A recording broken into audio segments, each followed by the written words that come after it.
سلطانه القديم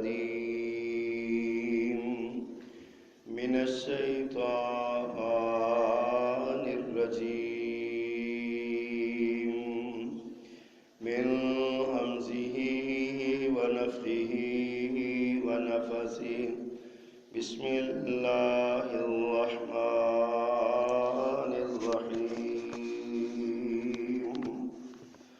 ولن ترضى عنك اليهود ولا النصارى حتى تتبع ملتهم قل إن هدى الله هو الهدى ولئن اتبعت أهواءهم بعد الذي جاءك من العلم ما لك من الله من ولي ولا نصير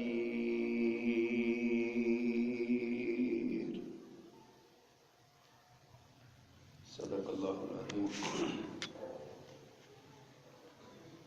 حمد و ثنا، تعریف و تسبیح، تکبیر و تحلیل، بڑائی، بزرگی، کبریائی کے سارے کلمات اللہ ملک العلام ذو الجلال والاکرام، حی قیوم، بدیع السماوات والارض، خالق ارض و سما، فالق حق و نوا، مالک جن و انس، رب العلا اللہ جل جلالہ کے لیے خاص ہیں.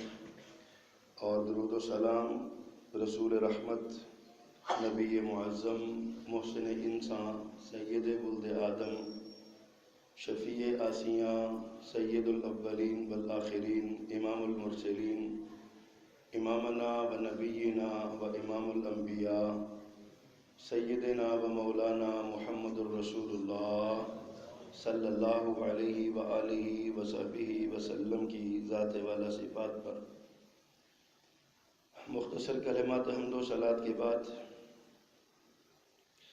ٹوٹے ہوئے دل، بجھے ہوئے لفظ، نمناک آنکھیں، غمناک قلب، افسوس کی کیفیت میں ایک امت مسلمہ آج کا دن گزار رہی ہے. گزشتہ 2 دنوں سے ایک عجب سی بے چینی اور بے قراری، ایک عجیب سی گھٹن اور ایک عجیب سی تنگی دل میں محسوس ہو رہی ہے. وقت کے خلیفہ ہارون الرشید نے اپنے وقت کے امام مالک ابن انس رضی رحمہ اللہ تعالی سے پوچھا تھا کہ امام صاحب، جس امت کے نبی کو اس کی زندگی میں گالی دی جائے تو وہ امت کیا کرے؟ تو امام مالک رحمہ اللہ نے فرمایا کہ اس امت کو اس کا بدلہ لینا چاہیے. خلیفہ وقت ہارون الرشید کے دل میں نہ جانے کیا خیال آیا. اس نے پوچھا کہ اگر امت مسلمہ بدلہ نہ لے سکے تو امام صاحب نے جو جملہ ارشاد فرمایا اس کے جواب میں، وہ جملہ ایک تازیانہ عبرت ہے، اور وہ جملہ ایک ایسا کوڑا ہے جو ساری زندگی ضمیروں پہ پڑتا رہتا ہے، پڑتا رہے گا. انہوں نے فرمایا ما بقاء هذه الامت بعد شتم نبیہ، جس امت کے نبی کو گالی دی جائے اور وہ امت بدلہ نہ لے سکے، اس امت کو مر جانا چاہیے. اسے زندہ رہنے کا کوئی حق نہیں ہے. وہ امت اپنے اندر اتنی بھی سکت نہ پائے، اپنے اندر اتنی بھی طاقت نہ پائے کہ وہ گستاخی رسول کا بدلہ نہ لے سکے، گستاخ رسول کو منطقی انجام تک نہ پہنچا سکے. اس امت کو مر جانا چاہیے، اس کے باقی رہنے کا کوئی جواز باقی نہیں رہتا. حضرات گرامی، آج ہم دیکھتے ہیں کہ امت مسلمہ عجیب طرح کے فکری اور تہذیبی چیلنجز کا سامنا کر رہی ہے۔ لیکن بدقسمتی یہ ہے کہ عقیدے کی کمزوری اور اسلامی تعلیمات سے دوری نے ہمارے دلوں میں حسد، بغض اور کینے کی وہ دیواریں کھڑی کر دی ہیں کہ آج کوئی کسی دوسرے سے ملنے کو تیار نہیں ہے۔ مفادات کی اس دنیا نے، ذاتی اغراض کے اس ماحول نے، اور ہر شخص کو اپنے نفس کی لالچ نے ایسا انتشار کا شکار کیا ہے کہ آج کوئی مسلمان کسی دوسرے سے ملنے کے لیے تیار نہیں، کوئی مسلمان ملک کسی دوسرے ملک کا ساتھ دینے کے لیے تیار نہیں، اور کوئی اپنے وسائل میں دوسرے مسلمان ملک کو شریک کرنے کو تیار نہیں۔ ہماری اسی کمزوری سے فائدہ اٹھاتے ہوئے، ہماری اسی جو ہمیں وہن کا مرض لاحق ہو چکا ہے، دنیا کی محبت، مال و دولت کی محبت، اولاد کی محبت اور دنیا میں رہنے کا شوق، موت سے نفرت نے ہمارے ایمان کو کمزور کر دیا ہے۔ ہمیں مرنے سے ڈر لگتا ہے، ہمیں دین پر عمل کرنے سے ڈر لگتا ہے۔ حالت یہ ہے،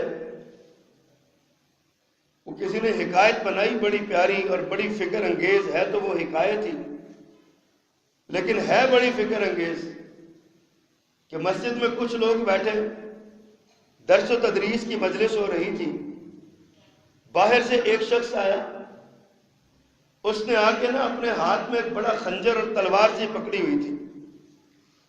وہ تلوار پکڑ کے ایک بندے کو اس نے پکڑا اور کہا تم دین کی باتیں کرتے ہو۔ اس کو اندر کسی کمرے میں لے گیا، باہر دوسری جگہ پہ لے گیا، وہاں پہ ایک بکری کو ذبح کر کے تلوار کو خون لگا کے وہ باہر آیا اور دوسرے کو پکڑ کے لے گیا، پھر بکری کا خون لگا کے آیا، تیسرے کو پکڑ کے لے گیا۔ اب حالت یہ تھی کہ باقی سارے تو کہنے لگے جی ہم تو مسلمان نہیں، ہم تو ویسے ہی مسجد میں آ کے آرام کے لیے بیٹھے تھے، پنکھے چل رہے تھے۔ اس نے امام صاحب کو پکڑا، خطیب صاحب کو پکڑا، مدرس صاحب کو پکڑا، تو جب مدرس کو پکڑا تو اس کا ایمان ان نمازیوں سے بھی زیادہ کمزور نکلا۔ حضرات یہ بڑے افسوس کی بات ہے تو یہ حکایت، لیکن اصل بات یہ ہے کہ ہمارے حالات کی ترجمانی کرتی ہے۔ ہمیں واقعی اتنی محبت ہو گئی ہے دنیا سے، ہم اسلام کے لیے مرنا تو بڑی بات ہے، ہم اسلام کے لیے وقت دینا بھی گوارا نہیں کرتے، ہم اسلام کے لیے اپنی توانائی اور صلاحیت دینا گوارا نہیں کرتے، ہم اسلام کے لیے اپنے بچوں کو مسجد میں بھیجنا گوارا نہیں کرتے۔ پھر ہمیں بتائیے کہ آج جو ذلت و رسوائی کا دن ہمیں دیکھنا پڑ رہا ہے، آج جو ذلت و رسوائی کا توق ہمارے گلے میں پڑا ہوا ہے، آج ہمارے لیے جو مر جانے کا مقام بنا ہوا ہے، مجھے بتائیے پھر ایسے حالات نہ پیدا ہوں تو کیسے حالات پیدا ہوں؟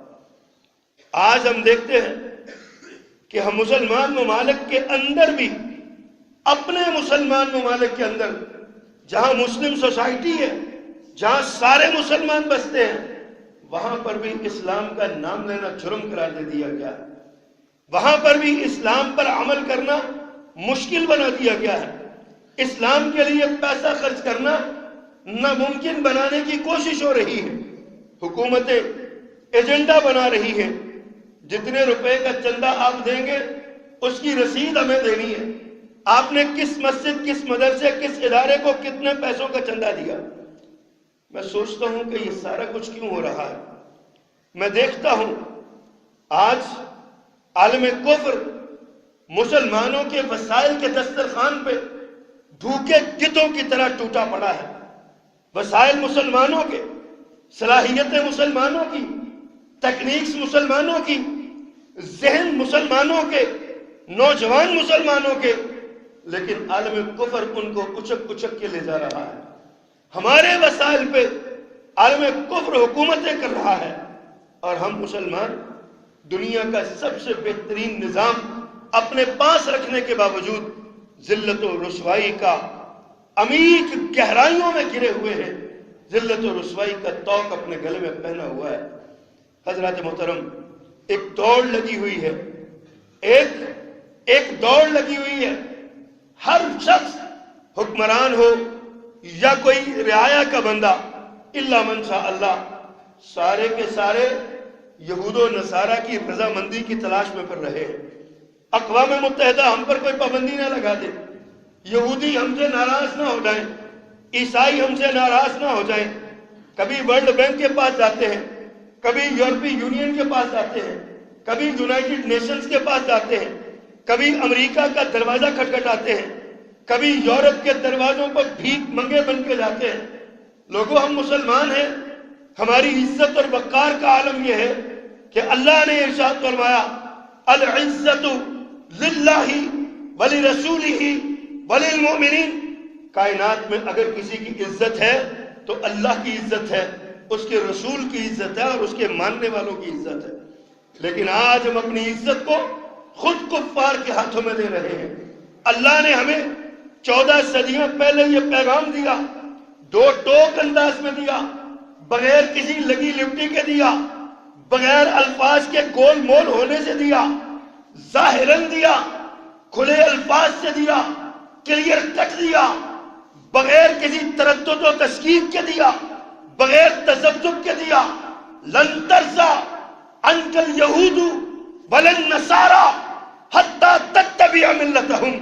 اللہ نے صاف صاف کہا، جن کو راضی کرنے کے لیے تم بھاگے جا رہے ہو، جب تک ان کا دین نہیں مانو گے وہ تم پر راضی ہونے والے نہیں۔ حضرات، خود کو مسلمان بھی کہلوانا اور یہود و نصارہ کے راضی ہونے کی امیدیں بھی رکھنا، آج یہ سیاہ دن اگر ہمیں دکھ رہا ہے تو ہمارے کسی جذبے کی وجہ سے دکھ رہا ہے۔ ہم یہود و نصارہ کو خوش کرنا چاہتے ہیں، اور افسوس اس بات کا ہے حضرات کہ کچھ ایسے لوگ بھی، ایسے عناصر بھی ہمارے اس معاشرے میں، مسلمان معاشروں میں پائے جاتے ہیں، جنہوں نے اسلام کا لبادہ اوڑھا ہوا ہے لیکن وہ اسلام کے مخالف ہیں۔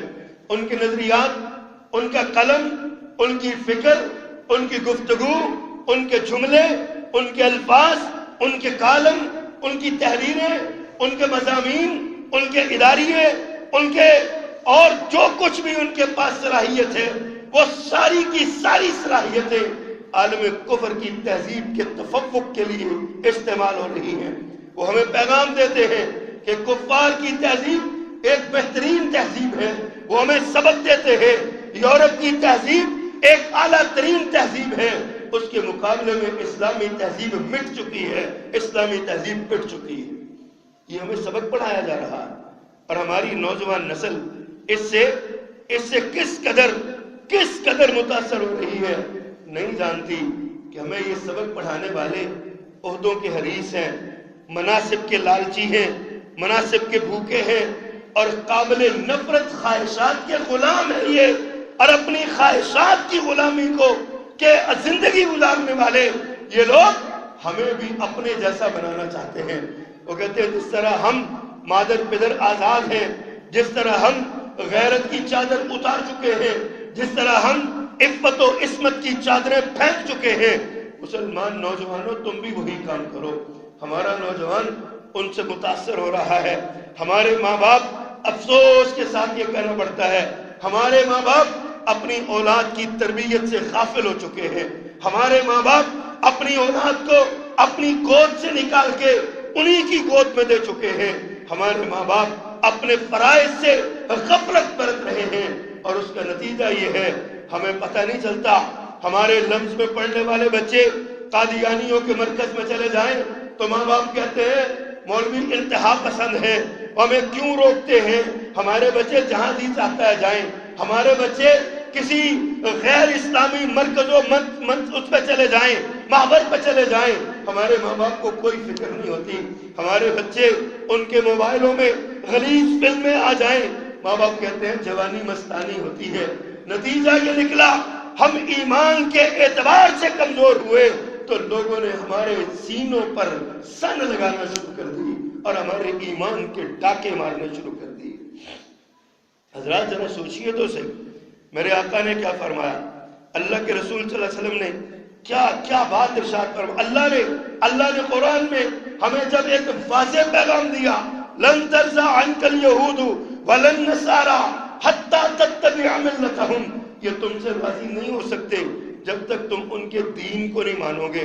حضرات یا تو اپنے آپ کو یہود و نصارہ کے دین پہ لے جانے کے لیے تیار کر لو، یا اگر پھر مسلمان مرنا ہے، رب کا وفادار مرنا ہے، دین کا وفادار ہو کے مرنا ہے، تو پھر ہمیں دشمن کے خلاف ہونے والی یہ دشمن کی ہمارے خلاف ہونے والی یہ سازشیں، ان ساری سازشوں سے آگاہ رہنا ہوگا، ہمیں سمجھنا ہوگا ہمارے ساتھ ہو کیا رہا ہے۔ حضرات یہودیوں کے 12 پروٹوکول ہیں، جوش پروٹوکول کے نام سے، یہودی پروٹوکول کے نام سے، اردو میں ترجمہ اس کا ہو چکا ہے۔ ان 12 پروٹوکولز کا مطالعہ کریں، اپنے جوانوں کو پڑھائیں، کالجز اور اسکولوں میں پڑھائیں، ان کو پتہ چلے یہودیوں نے ہمارے خلاف سازشیں کیا کیا کی ہیں، یہودیوں نے ہمارے خلاف ہمیں کس انداز میں انہوں نے جکڑا ہوا ہے۔ ہم احتجاج کریں تو ہمیں انتہا پسندی کا تانا، ہم احتجاج کریں ہمیں بنیاد پرستی کا تانا، ہمارے عقائد پہ وہ حملہ کریں تو اس کو اظہار رائے کی آزادی کا نام دے دیتے ہیں۔ آج میں سوچ رہا ہوں یہ کیسے بدبخت لوگ ہیں، ہولوکاسٹ پہ بات کرنا تو جرم ہے، ہولوکاسٹ پہ جو بات کرے اس کے لیے سزائے موت ہے، ہولوکاسٹ پہ جو بات کرے اس کے لیے سزائے عمر قید ہے۔ حالانکہ دنیا کا سب سے بڑا جھوٹ ہے وہ ہولوکاسٹ کے نام سے جرمنی میں یہودیوں کو مارنے کی جو داستانیں کھڑی گئی اس کو ہولوکاسٹ کا نام دیا گیا۔ حضرات ذرا سوچئے اس بات پہ، یہودیوں نے یہ قانون بنوا دیا، امریکہ میں، فرانس میں، جرمنی میں، برطانیہ میں، اٹلی میں، سیکنڈینیوین ممالک میں، دیگر یورپ، پورے یورپ میں یہ قانون بنا ہوا ہے کہ کوئی شخص ہولوکاسٹ پہ بات نہیں کر سکتا، کوئی شخص ہولوکاسٹ کا ذکر نہیں کر سکتا، ہولوکاسٹ پہ سوال نہیں اٹھا سکتا۔ لیکن ایک بدبخت، ایک بدگماش، ایک نشے میں ڈوبا ہوا شخص میرے پیغمبر کی ذات پہ کیچڑ اچھالے، میرے پیغمبر کی بات پہ کیچڑ اچھالے تو کہتے ہیں اس کو اظہار رائے کی حق ہے، اظہار رائے کی آزادی ہے، وہ جو جی چاہتا ہے بکواس کرے۔ مسلمان کیوں تڑپتے ہیں؟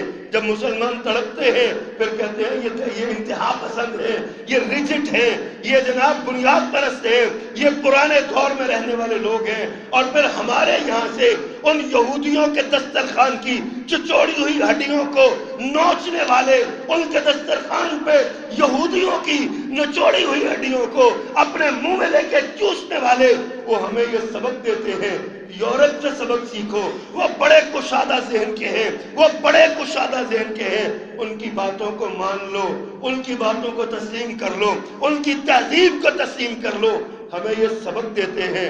حضرات محترم ہم ان کو یہ بتانا چاہتے ہیں ہمیں نہ چھیڑا کرو، تم نے ہمیں آزمایا، ایک جگہ پہ نہیں، 2 جگہ پہ نہیں، 10 جگہ پہ آزمایا، ہماری معیشت کا بیڑا غرق کر دیا، ہمارے ملک کو عدم استحکام کا شکار کیا، ہمارے ملک کو سیاسی طور پہ تباہ کرنے کی کوشش کی، تم نے ہمارے ملک کو توڑ دیا، ہم نے سب کچھ برداشت کر لیا، لیکن ہم تمہیں یہ کہتے ہیں ہمارے ایمان کو نہ آزمایا کرو، ہمارے ایمان کو نہ آزمایا کرو، ہمارے ایمان کو نہ آزمایا کرو، یہ ہمارے لیے ریڈ لائن ہے، جو ہمارے ایمان پہ حملہ کرے گا ہم اس کی جان لینے سے بھی دریغ نہیں کریں گے۔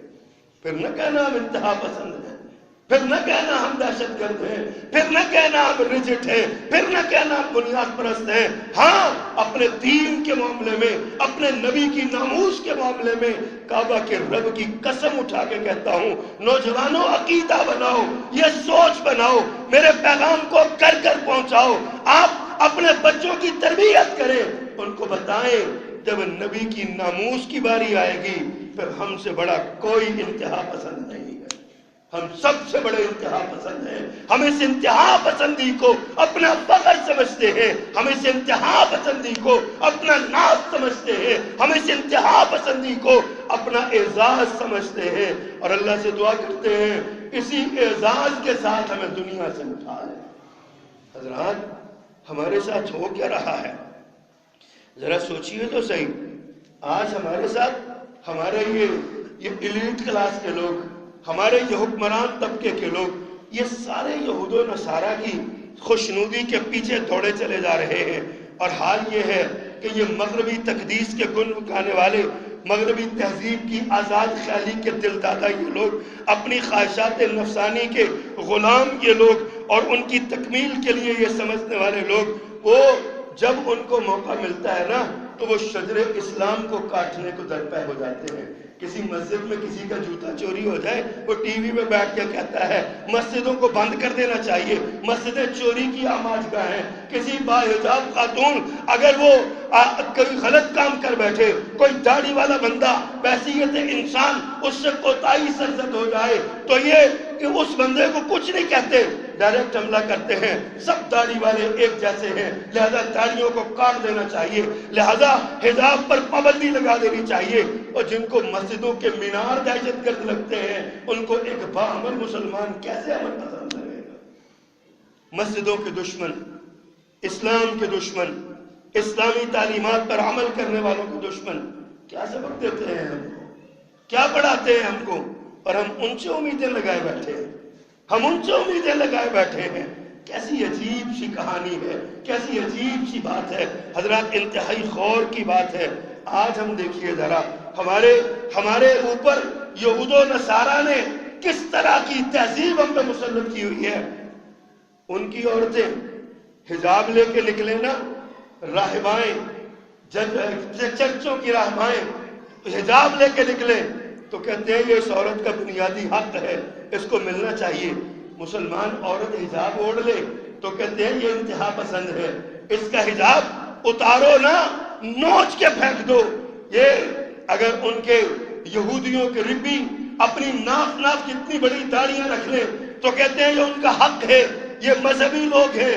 مسلمان داڑھی رکھ لیں تو کہتے ہیں دیکھو ان کی داڑھی، ان کو داڑیاں رکھنے کا طریقہ نہیں ہے، یہ داڑیاں رکھ کے ہمیں انتہا پسند بنتے ہیں، یہ دہشت گرد بنتے ہیں۔ اور جب کبھی ہمارا یہ ملک کا میڈیا، ہمارے یہ ایجنسیاں اور ادارے بھی، مجھے افسوس کے ساتھ کہنا پڑتا ہے، پچھلے دنوں انہوں نے ایک مشق کی ملتان کے ریلوے اسٹیشن پہ، دہشت گردی کے خلاف ہماری کسی ایجنسی نے مشق کی۔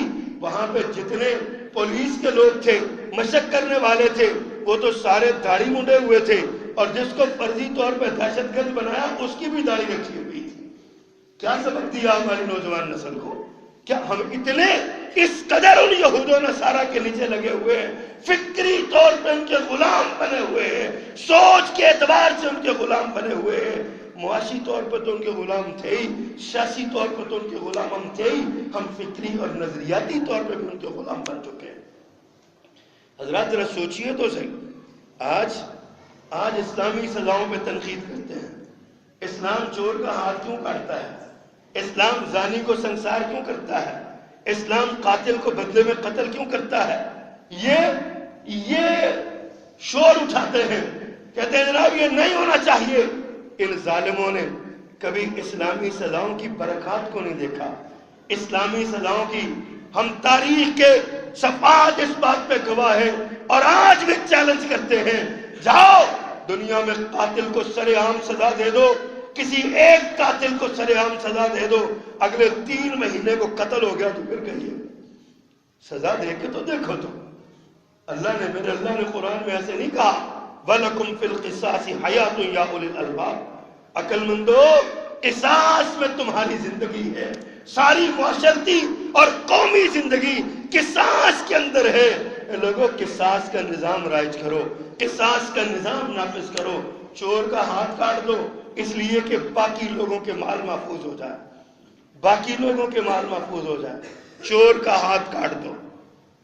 اور جانتے نہیں ہیں، کہتے ہیں جی اسلام میں نا بڑے تضادات ہیں، معاذ اللہ، نہیں جانتے اسلام دنیا کا وہ واحد مذہب ہے جو لسانی طور پہ بکھرے ہوئے لوگوں کو، جو قبائلی طور پہ بکھرے ہوئے لوگوں کو، جو ملکی طور پہ بکھرے ہوئے لوگوں کو، جو رنگ و نسل میں بکھرے ہوئے لوگوں کو مساوات کے درخت کے نیچے لا کے امن کی ٹھنڈی چھاؤں فراہم کرتا ہے۔ ان اکرمکم عند اللہ اتقاکم، قرآن نے اصول بیان کیا ہے، تم میں سے کوئی گورا اور کالا، تم میں سے کوئی عربی اور عجمی، تم میں سے کوئی امیر اور غریب، تم میں سے کوئی بڑا اور چھوٹا، کسی کا کوئی فرق نہیں ہے، تم سب آدم کی اولاد ہو، لیکن تم میں عزت اس کی ہے جو اللہ کے ہاں تقوی زیادہ رکھتا ہے۔ تقوی کی دوڑ لگوائی ہے، تقوی کی دوڑ لگوائی ہے۔ اور تقوی کا مطلب کیا ہے؟ اللہ کا ڈر دل میں ہونا، اللہ کی ناراضگی کا ڈر دل میں ہونا، اللہ کی اطاعت کا جذبہ اور شوق دل میں ہونا، اس کا نام تقوی ہے۔ ذرا سوچئے تو صحیح، آج اعتراض کرتے ہیں کہ مسلمان ممالک میں اقلیت محفوظ نہیں ہے۔ آج یہ جو واقعہ 2 دن پہلے ہمارے ساتھ ہوا ہے، اس کی بنیاد بھی یہی ہے۔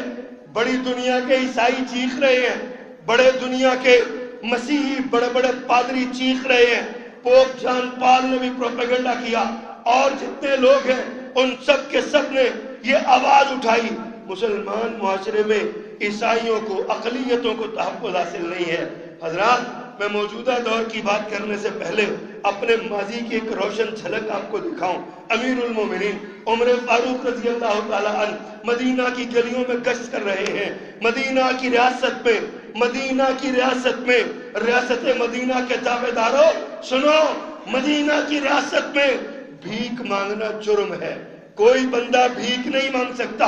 امیر المومنین گزر رہے ہیں، ایک بوڑھا بندہ لوگوں کے دروازے کھٹکھٹا کے بھیک مانگ رہا ہے، دستے طلب پھیلائے ہوئے ہیں، لوگوں کے سامنے اپنی حاجت بیان کر رہا ہے۔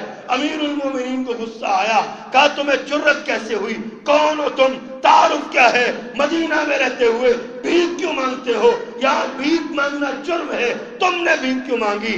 اس نے اپنی گردن جھکا کے کہا، امیر المومنین اصل بات یہ ہے، میں ذمہ ہوں، میں غیر مسلم ہوں، مدینہ میں رہتا ہوں، لیکن میرے پاس اب پیسے نہیں ہیں، بوڑھا ہو چکا ہوں، ذمیوں پہ ایک ٹیکس لگتا ہے، وہ ٹیکس دینے کے میرے پاس پیسے نہیں ہیں، میں اب بوڑھا ہو چکا ہوں، کمائی کر نہیں سکتا، محنت کر نہیں سکتا، اس لیے امیر المومنین میں لوگوں سے مانگ کے وہ بیت المال کا وہ ٹیکس جو ہے، ذمیوں کا ٹیکس جو ہے، غیر مسلموں پہ آئے جو ٹیکس ہے، یہ ٹیکس میں بیت المال میں جمع کروانا چاہتا ہوں۔ حضرت عمر رضی اللہ تعالیٰ نے سنا تو کلیجہ اچھل کے حرکت میں آ گئے، آنکھوں میں آنسو آ گئے، اس کا بازو پکڑا، اس کو اپنے ساتھ لے گئے، ایک ہی جملہ دہراتے جا رہے ہیں، عمر تم نے انصاف نہیں کیا، عمر تم نے انصاف نہیں کیا۔ جب تاریخ کے کسی ورق سے اس جیسی اپنی جس مغربی تہذیب کو لیے پھر رہے ہو، اس جیسی کوئی مثال تو دکھاؤ، اس کی کوئی نظیر تو دکھاؤ، اس جیسا کوئی واقعہ تو دکھاؤ۔ عمر نے اس غیر مسلم بوڑھے کا ہاتھ پکڑا ہوا ہے، اس کو ساتھ لے جا رہے ہیں، اور ایک ہی جملہ، عمر تم نے انصاف نہیں کیا۔ ہم ان کی جوانی سے فائدہ اٹھاتے رہے، آج بڑھاپے میں بھیک مانگنے کے لیے ان کو چھوڑ دیا، عمر تم نے انصاف نہیں کیا۔ یہ کون کہہ رہا ہے جو 14 صدیاں گزر جانے کے بعد بھی آج بھی پوری کائنات میں انصاف کا استعارہ ہے؟ دنیا عدل کی بات کرے تو عمر کا نام لیتی ہے۔ وہ کہہ رہے عمر تم نے انصاف نہیں کیا۔ گھر لے گئے، اپنے ساتھ بٹھایا، اپنے ہاتھ سے کھانا ڈال کے دیا، کھانا کھلایا۔ کس نے؟ کس کو؟ 22.5 لاکھ مربع میل کا حکمران، جس کا نام سن کے یہود و نصارہ کے غیر مسلموں کے ایوانوں میں لرزش طاری ہو جاتی ہے۔ وقت کا بادشاہ کہتا ہے میرے سامنے عمر کا نام لیتے ہو تو میرا دل ڈر جاتا ہے، میرے رونگٹے کھڑے ہو جاتے ہیں، مجھے ایسے لگتا ہے ابھی عمر مجھ پہ آ جائے گا، ابھی عمر مجھ پہ مسلط ہو جائے گا۔ میرے دربار میں آرڈیننس جاری کرتا ہے، میرے دربار میں عمر کا نام بھی لینا منع ہے۔ وہ عمر کس کو اپنے ساتھ بٹھاتا ہے؟ ایک غیر مسلم کو، جس کے آقا اس کا نام سن کے روتے ہیں، اپنے ساتھ بٹھاتا ہے، کھانا کھلاتا ہے، اپنے وزیر خزانہ کو بلاتا ہے، وزیر خزانہ کو بلاتا ہے۔ امیر المومنین آرڈیننس جاری کرتے ہیں، امیر المومنین وقت کا حکمران، ریاست مدینہ کا حکمران، یہ قانون بناتا ہے مسلمان ملک میں رہنے والے ذمی ایک خاص حد کی عمر کو پہنچ جائیں تو ان سے ٹیکس معاف، ٹیکس نہیں لیا جائے گا ان سے ٹیکس، اچھا جی ٹیکس نہیں لیا جائے گا تو پھر وہ کھائیں گے کہاں سے؟ کہا وہ بیت المال ذمہ دار ہے، ٹیکس لیا نہیں جائے گا، بیت المال سے ان بوڑھوں کو وظیفہ دیا جائے گا۔ حضرات یہ اسلام، یہ اسلام، اس کو اسلام کہتے ہیں۔ کبھی یہ شکل دکھاؤ تو صحیح، کبھی اس شکل اسلام کی اس چہرے کو پڑھو تو صحیح۔ آج ہماری حالت یہ بن چکی ہے، آج ہمارے حالات یہ ہو چکے ہیں حضرات، یہ مغربی مفکرین جتنے بھی ہیں، یہ مغربی دانشور جتنے بھی ہیں، یہ غیر مسلم تہذیب کے علم بردار جتنے بھی ہیں، یہ اسلامی تہذیب کا، اسلامی تمدن کا مقابلہ کرنے سے عاجز آ چکے ہیں۔ یہ اسلامی تعلیم کے مقابلے میں کوئی نظام نہیں لا سکے، اسلامی نظام زندگی کے مقابلے میں کوئی نظام زندگی نہیں دے سکے۔ یہ اسلام سے بڑھ کے انسان کو حفاظت نہیں دے سکے، انسانیت کا تحفظ نہیں کر سکے۔ یہ انسانیت کا چورن بیچنے والے، یہ ہیومنزم کا چورن بیچنے والے، یہ سارے کے سارے جب بے بس ہو جاتے ہیں، دلیل باقی نہیں رہتی تو گالی پہ اتر آتے ہیں۔ پھر یہ گالی نکالتے ہیں، کس کو گالی نکالتے ہیں؟ کبھی اسلام کو گالی دیتے ہیں، کبھی اسلام کے علم بردار مولوی کو گالی دیتے ہیں، کبھی اسلام پہ عمل کرنے والے عام مسلمان کو گالی دیتے ہیں۔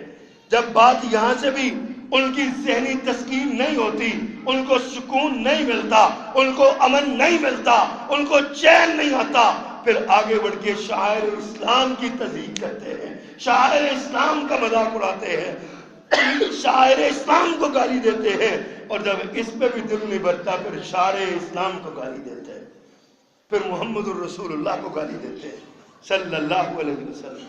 کون محمد الرسول اللہ؟ کون محمد الرسول اللہ صلی اللہ علیہ وسلم؟ لوگوں، جس نے انسانوں کو جینے کا سلیقہ دیا، جس نے ظالموں کو ظلم سے روک کے امن کا پیغمبر بنایا، وہ محمد صلی اللہ علیہ وسلم، جس نے دنیا کو ایک ایسا نظام دیا جس میں لوگوں کو مارا نہیں جاتا تھا، لوگوں کو اپنے سینے سے لگایا جاتا تھا۔ وہ نبی میدان جنگ میں نا ایک شخص لڑ پڑا کسی سے، اور اس نے نا کافر کو پکڑ لیا، تلوار اٹھائی، وہ جو نیچے کافر تھا نا وہ کلمہ پکارنے لگا، اشہدو اللہ الہ الا اللہ۔ یہ مارنے والا بڑا جذباتی سا تھا، کہتا موت تو ڈر کے کلمہ پڑھنا، اور میرے قابو آیا تھا کلمہ پڑھنا۔ بڑے فخر کے ساتھ تلوار ماری، گردن اڑا دی، سامان اس کا اٹھایا، مال غنیمت لے کے اللہ کے رسول کے پاس حاضر ہو گئے صلی اللہ علیہ وسلم۔ بڑے فخر سے داستان سنائی، آقا میں نے ایسے ایسے کیا، میں نے اس کو پکڑ لیا، میں نے اس کو لٹا لیا، میں نے اس پہ تلوار اٹھائی، اس نے کلمہ پڑھا، میں نے کہا موت کے ڈر سے کلمہ پڑھتا ہے، میں نے ماری تلوار اور گردن اڑا دی۔ لوگوں، رحیم و کریم نبی کے چہرے کا رنگ بدل گیا، نبی کے چہرے کا رنگ بدلے بھی کیوں نہ، وہ تو انسانوں سے محبت کرنے والا تھا، اس نے انسانیت سے محبت کا طریقہ سکھایا ہے، اس نے انسانوں سے پیار کا طریقہ بتایا ہے۔ تڑپ اٹھے، کہا اللہ میں اس کے عمل سے بری ہوں، اللہ میں اس کے عمل سے بری ہوں، اور اس کو ڈانٹ کے کہتے ہیں کیا تو نے اس کے سینے میں گھس کے دیکھا تھا کہ اس نے کلمہ پڑھا؟ موت کے ڈر سے پڑھا یا واقعی رضا سے پڑھا؟ میں تیرے اس عمل سے بری ہوں، اب اللہ تجھے معاف کرے تو کرے، میں تجھ سے بری ہوں، تو نے کلمہ پڑھنے والے کو مار ڈالا ہے۔ حضرات سوچئے گا، یہ ہے نبی ہمارا صلی اللہ علیہ وسلم، اس کے بارے میں بکواس کرتے ہو، اس کے بارے میں زبان درازی کرتے ہو، اس کے بارے میں توہین آمیز جملے کہتے ہو، اس کو انسانیت کا معاذ اللہ دشمن کہتے ہو، اس کو کہتے ہو۔ یہ وہ نبی جس کے پاس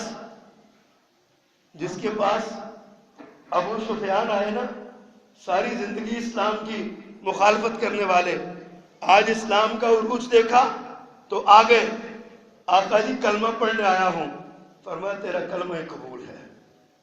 تو ساری زندگی اسلام کی مخالفت چاہے کرتا رہا، آج تیرے دل میں اسلام آ گیا تو جا، تیری مخالفتیں ساری قبول، معاف ہے، کوئی تیری مخالفت باقی نہیں رہی۔ اسی پر نہیں، اس نبی نے فرمایا مکہ فتح ہوا، کہا جو ابو سفیان کے گھر میں گھس جائے نا اس کو بھی کوئی ہاتھ نہ لگائے۔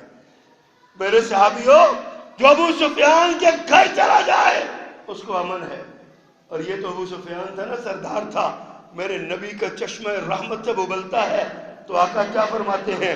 اور میرے صحابیوں، تمہارے جذبات بڑے ہیں، تمہاری محبت بڑی ہے، لیکن آج میں یہ اعلان کرتا ہوں جو اپنے گھر کی کنڈی لگا لے اس کا بھی دروازہ نہیں کھٹکھٹانا۔ تم اس نبی کے بارے میں یہ نازیبا جملے، اس نبی کے بارے میں یہ توہین آمیز جملے۔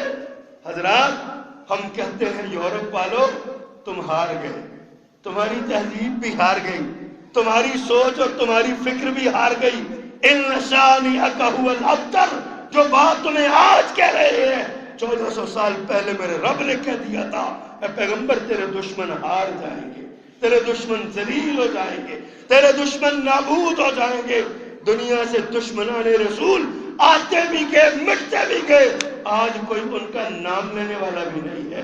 میرے نبی کا نام کل بھی جگمگا رہا تھا، آج بھی جگمگا رہا ہے، کل بھی جگمگاتا رہے گا۔ میرے نبی کے نام پہ کل بھی قربانیاں دیتے رہے، آج بھی دے رہے ہیں، تا قیامت قربانیاں ہوتی رہیں گی۔ اور لوگ اپنی جانوں کو لٹانا، اپنے بچوں کو قربان کرنا نبی کے نام پہ اپنا فخر کل بھی سمجھتے تھے، آج بھی سمجھتے ہیں، کل بھی سمجھتے رہے۔ حضرات سوچئے ذرا، محبت اپنی جگہ، لیکن میں جو پیغام دینا چاہتا ہوں اس کو سمجھیے، اس پہ غور کیجیے کہ آج ہمارے ساتھ جو ہو رہا ہے، آج ایک ایسی خاتون کو جس کے بارے میں یہ بات واضح ہے کہ اس نے ایک جگہ پہ نہیں، 2 جگہ پہ نہیں، 3 جگہوں پہ اپنے جرم کا اقرار کیا، توہین رسالت کا ارتکاب کیا، میرے پیغمبر صلی اللہ علیہ وسلم کو گالی دی، سیدہ خدیجہ رضی اللہ تعالی عنہا کو گالی دی، قرآن کے بارے میں توہین آمیز جملے بولے، 3 بڑے بڑے جرم اس نے کیے، اور ایک عدالت نے نہیں، دوسری عدالت نے نہیں، 2 عدالتوں اور 1 پنچایت نے 3 جگہ پہ اس کا جرم ثابت ہوا، اس کو سزا سنائی۔ آج یہ یہود و نصارہ کی خوشنودی میں لگے ہوئے، آج یہ یہود و نصارہ کو خوش کرنے کے لیے آج اس کو یہ کہہ کے چھوڑ دیا گیا کہ جرم فلاں تاریخ کو ہوا، FIR فلاں تاریخ کو کٹی، لہذا تکنیکی طور پہ یہ جرم ثابت نہیں ہوتا۔ میں نے مقدمہ پڑھا، فیصلہ پڑھا، ایک بار نہیں کئی بار پڑھا، بار بار پڑھا، میں نے سوچا، غور کیا، شاید ہم ہی غلط ہوں، آخر یہ جج اتنے بڑے بڑے ہیں، آخر یہ جج اتنے پڑھے لکھے ہیں، تو ان ججوں کی قابلیت کے 2 پہلو آج میں سمجھتا ہوں اگر اس بات کے کہنے سے توہین عدالت لگتی ہے تو کعبہ کے رب کی قسم کوئی پرواہ نہیں ہے، میں ان ججوں کی قابلیت پہ سوال اٹھاتا ہوں۔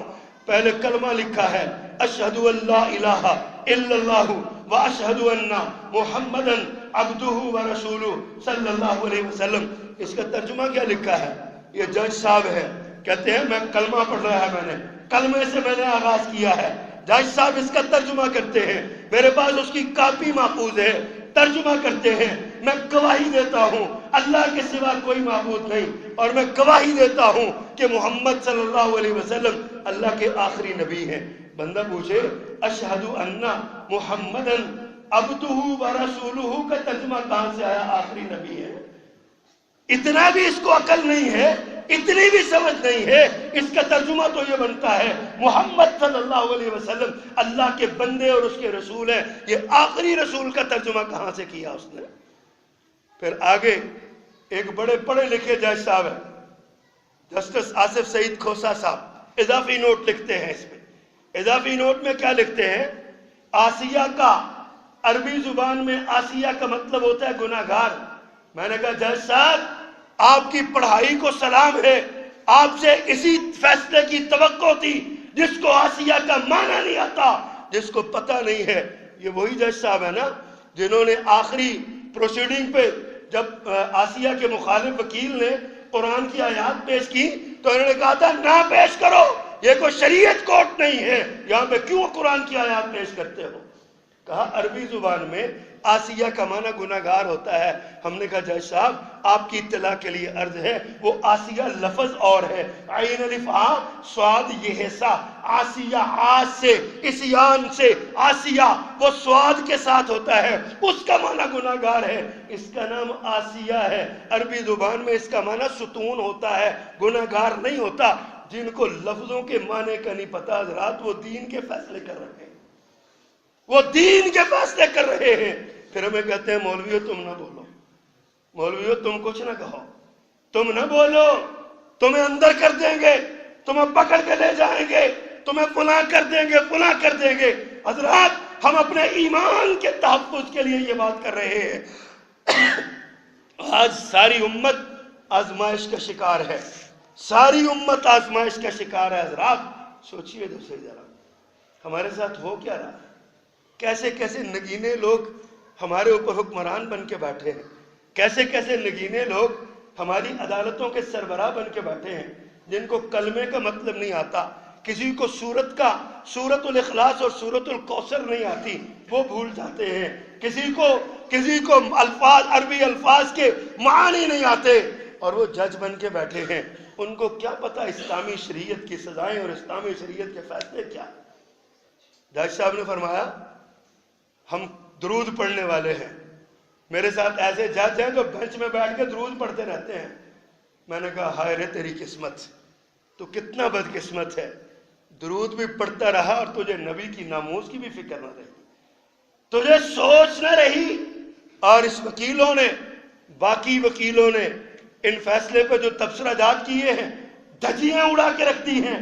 ایک ہی بات سمجھ میں آتی ہے, جنوری میں یورپی یونین کا ایک وفد یہاں پہ آیا تھا, یورپی یونین کے جنرل سیکرٹری کی قیادت میں.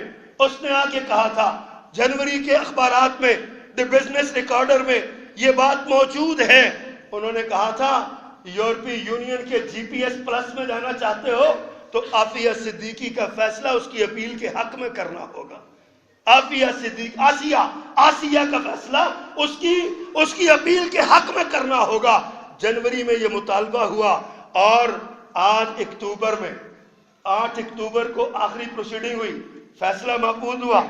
8 اکتوبر سے لے کے 31 اکتوبر تک فیصلہ محفوظ رہا. 31 اکتوبر کو سنایا گیا. کیا زبردست ٹائمنگ ہے ان کی, کیا زبردست ٹائمنگ ہے. ہمیں نہیں نا پتا, ہماری نوجوان نسل کو بھی نہیں پتا, ہم پڑھتے نہیں ہیں نا. ہمیں فیس بک سے فرصت ملے یا موبائل کی کہانیوں سے فرصت ملے تو ہم کچھ دیکھیں. لوگوں 31 اکتوبر غازی علم دین شہید کا یوم شہادت ہے. جس دن غازی علم دین کو میاں ولی کی جیل میں پھانسی دی گئی, اسی دن ایک گستاخ رسول کو آزاد کر دیا گیا. اتھینٹک ثابت شدہ. میں نے کل ایک مظاہرے میں یہ بات کی تھی. میں نے کہا محترم جج صاحب اگر آپ اپنے فیصلے میں سچے ہیں تو 8 سال لگے اس فیصلے کو.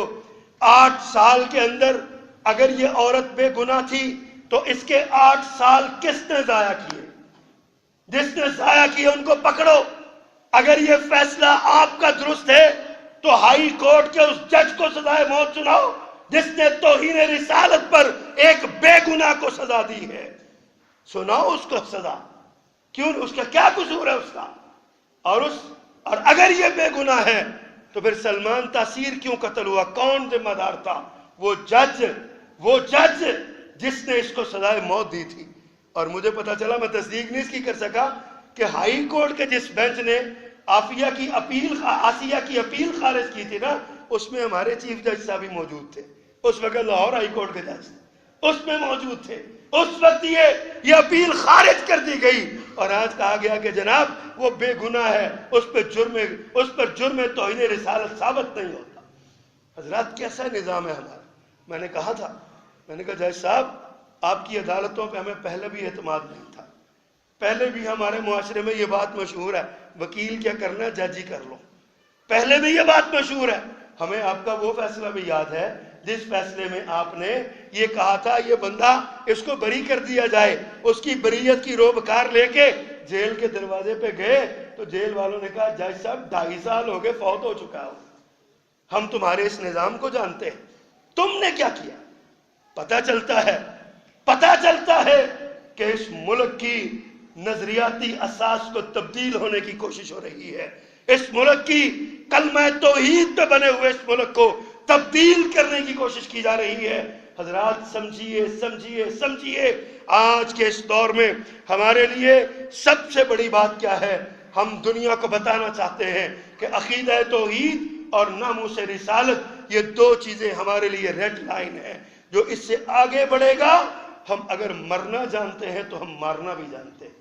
اگر اس کو انتہا پسندی کہتے ہو تو کائنات کے رب کی قسم اٹھا کے کہتا ہوں، عقیدہ توحید پہ ثابت قدم رہنا، ناموس رسالت کے لیے سخت ہونا، پھر کائنات کے سب سے بڑے تو انتہا پسند ہم ہیں، اور ہمیں فخر ہے اس انتہا پسندی پہ، ہم اپنے نبی کی ناموس کے لیے جانے دینے والے ہیں۔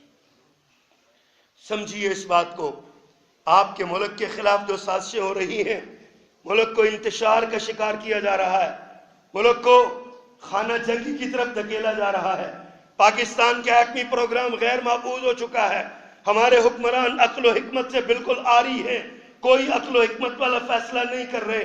ہمارے پرائم منسٹر صاحب کا خطاب ایک عام بندہ بھی ایسا خطاب نہیں کرتا جیسا بطور پرائم منسٹر انہوں نے خطاب کیا۔ حضرات کیوں خطاب کیا؟ کیوں ان کو ضرورت پیش آئی؟ آخر یہ سارے ان وجوہات پہ غور کیجئے، یہ آخر ملک میں سارے میں آگ کیوں لگی ہے؟ کون لگانے والے ہیں؟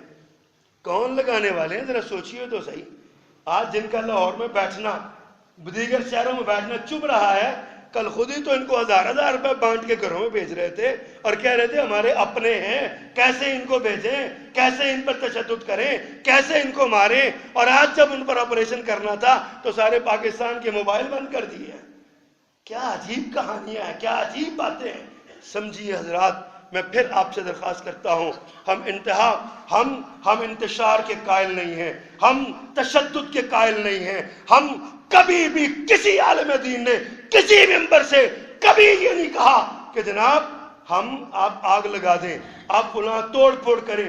رب کعبہ کی قسم، ہمیں جس طرح ہمیں اپنا نظریہ عزیز ہے نا، اسی طرح ہمیں یہ ملک بھی عزیز ہے، اس لیے کہ یہ ملک اس نظریے کی بنیاد پہ ہے، ہمیں یہ ملک عزیز ہے۔ اس ملک کی سرکاری املاک، عوامی املاک ہماری اپنی ہیں، ہم اپنی جان سے بڑھ کے ان کا اکرام کرتے ہیں اور ان کی حفاظت اور تحفظ کے ضامن ہیں۔ لیکن حضرات ان لوگوں کو ڈھونڈیے جو چند شر پسند عناصر آ کے اس میں خرابیاں پیدا کر رہے ہیں۔ کیوں یہ دن ہمیں دیکھنے پڑ رہے ہیں؟ افسوس کے ساتھ کہنا پڑتا ہے، ہمارے حکمران یہود و نصارہ کی خوشنودی چاہتے ہیں۔